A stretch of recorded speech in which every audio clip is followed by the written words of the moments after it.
Dahil wala akong time ngayon, naisipan ko ngang paputiin yung puwet ng kawali, kaso iba yata yung pumuti. Namuti siya, no? Ayun, no? Namuti. Namuti. Yung lababo. Lagot ka talaga kay mama. Nakita mo yan? Ikaw ang ikukuskus dyan ni mama mamaya. Maaga nga pala akong gumising ngayong araw. Ay mali, umidlip lang pala ako kasi galing ako ng trabaho. Nakakatamad nga naman talagang bumangon, lalo kapag bitin na bitin yung tulog mo. Bago nga ako umalis, nag-ayos na muna ako ng buhok para halatang hindi naligo. Amin na yung cellphone ko bago pa ako makalimot. Pangiti-ngiti lang ako pero ang totoo, antok pa to.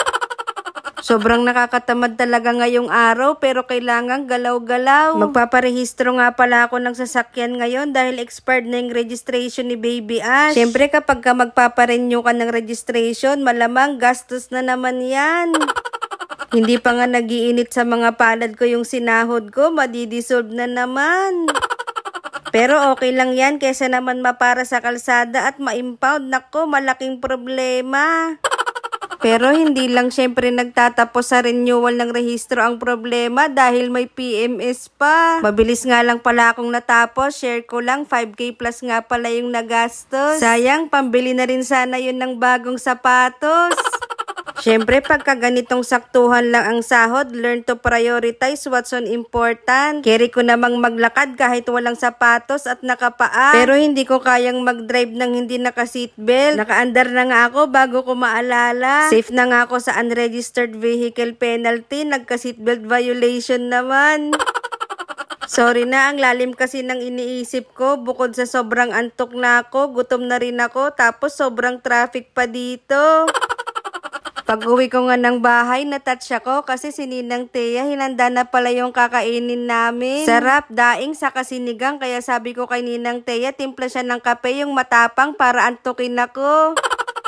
Imbis nga na makakain na ako, paepal pa tong langaw na to. Kanina pa nga siya palipad-lipad, kala mo naman dragon. Dahil nga masyado siyang epal, siya na lang yung tatakpan ko kaysa yung ulam. Baka isipin nyo masyado kong harsh sa langaw, ikukulong ko lang naman siya hanggang sa matapos akong kumain ng tanghalian. Dahil nga hindi ko na matiis yung gutom ko, kumain na ako kahit na paikot-ikot lang yung feeling dragon dito. Bahala ka dyan, hindi ka makakadampi sa kinakain ko. Mukhang mapaparami na naman ako ng kain nito. Bukod kasi sa daing, favorite ko din tong niluto ni Ninang Thea na siling adobo. Kung makasubo, kala mo naman kumakain ng ubas. Shoutout nga pala sa kapatid kong ginawang series, yung panonood ng Especially For You. Mamaya nga pagkatapos natin kumain, hihingian kita ng summary review. Different feelings, diba? Lord will never fail us. So, ayun. Kailangan talaga matatag na pananalig. Kasi Yun, busog na naman yung pabigat sa bahay. Matutulog na sana ako pero baka mabangungot lang ako kaya i-open ko na lang itong for sale ko. Hi, ako nga pala si Dada Bro. Yung tipo ng tao na sa unang tingin masipag lalo na pagdating sa pagkain. Oo, matakaw ako, matakaw sa goals, hindi lang sa pagkain. Buraot daw ako, oo, buraot kung makapangarap dahil yung mga pangarap ko laging above the clouds. Aminado ako, tamad din minsan, pahinga lang daw sabi nila kaso ako yung taong maraming pahinga pero laging pagod. At higit sa lahat, certified pabigat sa bahay. Kaya kung naghahanap ka ng inspirasyon sa buhay na medyo magulo, nandito lang ako. May in-order nga pala ako sa Lazada, kaso hindi ko maintindihan kung anong sinasabi niya. Hindi ko tuloy alam kung paano siya gagamitin, Your Honor. Basta ang goal ko dito, mapaputi ko yung kaldero. At dahil nga hindi ko mabasa yung mga construction, Your Honor, mali pala ako ng paggamit nito. Ini-spray pala to. Akala ko nga sira tong pang-spray na to kasi walang lumalabas na puti-puti. Yun pala, nakalimutan ko lang pihitin, Your Honor. Sorry na, hindi ko po alam, Your Honor. Pero alam ko yung ganyan, kailangan pa din ng matinding gusto.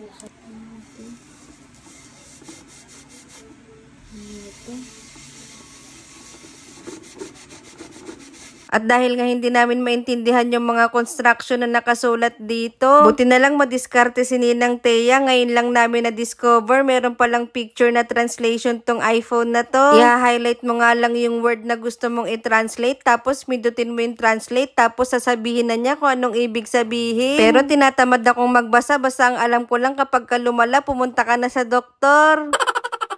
Dahil nga sa translation na yon, saka lang namin nalaman, kailangan palang gumamit ng boxing gloves. Hinipan ko nga pala itong mga boxing gloves kasi ayaw pumasok ng mga pata ko. Nakuha ko nga pala yung technique na yon sa mga nagtitinda ng palamig sa may palengke. Hinihipan pala muna yung plastic para bumuka. Ang galing kasi saglit ko pa nga lang kinukuskus, namumuti na siya. Tatry ko nga rin palang gamitin tong toothbrush ko, baka kasi sakaling mas mabilis yung pagputi niya. Kaso nakalimutan ko, mas mabilis palang maubos yung pasensya ko.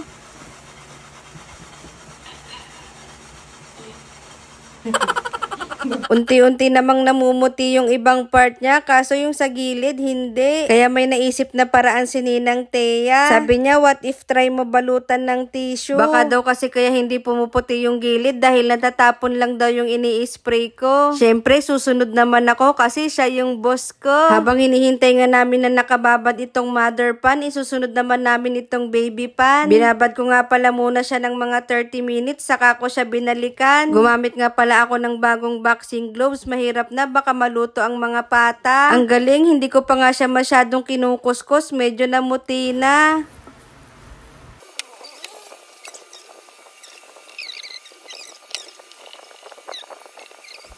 Binalikan ko na nga pala itong mother pan, kaso walang nangyari. Kaya binalot ko na lang sila ng clingy wrap. Baka kasi maging effective kung ibababad siya ng 1 night and 3 years. 3 years?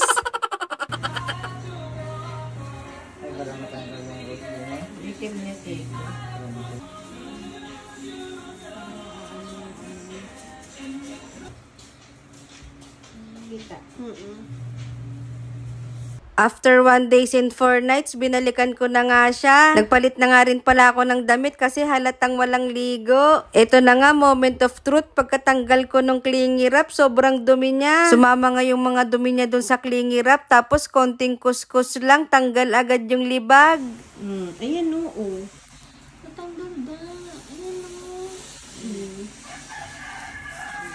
Namuti siya, no? Ayan, no? Namuti. Namuti. Yung lababo. Lagot ka talaga kay mama. Nakita mo yan? Ikaw ang ikukuskus dyan ni mama mamaya. Nakakaputi pala ng tiles yan. Nakaputi pala siya ng tiles. Yari nga talaga ako nito kay mama, pero at least ang laki ng pinagbago niya. Hindi nga lang pala siya nakakapagpaputi ng puwet ng kawali, pati pala yung tiles. Nasira ko pa nga ata yung mga pan, mas maganda, bumili ka na lang ng bago, hindi ka papagod. O siya, maraming salamat nga pala sa lahat ng nanood. Magtutulog-tulugan nga pala muna ako kasi papagalitan ako panigurado ni mama. Paalam!